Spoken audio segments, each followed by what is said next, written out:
disaster lurking behind it. I want to ask you about something that just crossed the presses, crossed the wire, as it were. So I'm surprising you with this. My friend Jonathan Karl over at ABC News has a new book coming out called Betrayal, the Final Act of the Trump Show.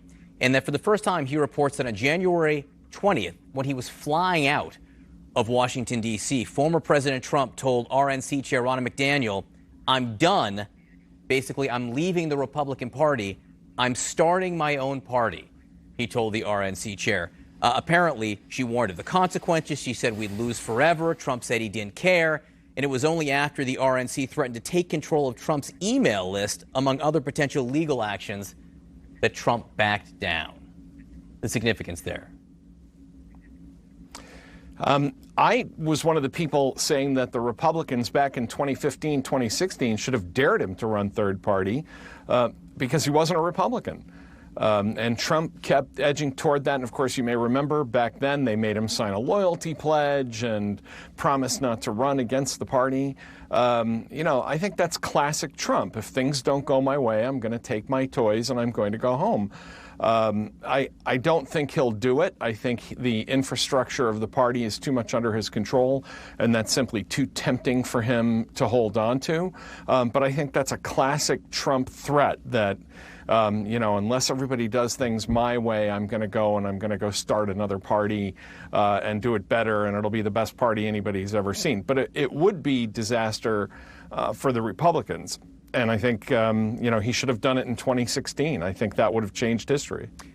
There is an extension to what's been going on over the last week and a half for the Republican Party as they're trying to figure out how to navigate their future. Glenn Youngkin won in Virginia in keeping Trump at arm's length, shall we say. So there's a question about whether or not Republicans are better off keeping Trump at arm's length in 2022. This is what Chris Christie had to say about it over the weekend.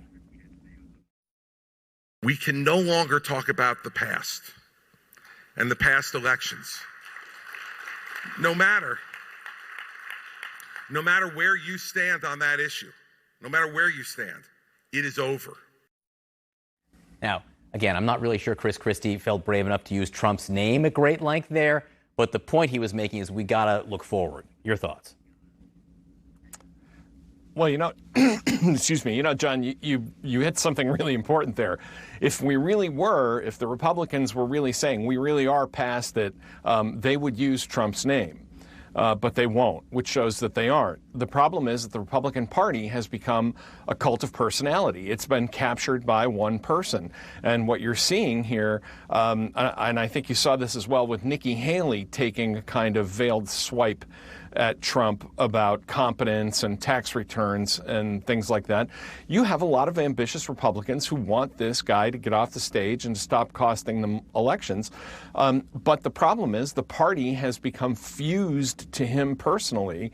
And, any Republican who says that in front of a group of loyal Republicans does so at his or her own political peril. So, I'm sure that people like Christie and others want Trump to get off the stage so that other Republicans can have their moment in the sun. But, it's the nature of Donald Trump to suck the oxygen out of the room, and I don't think he's going anywhere, at least for a while. So, the fact that no one dares speak the name while arguing for this tells you everything you need to know. Tom Nichols, again, I appreciate you.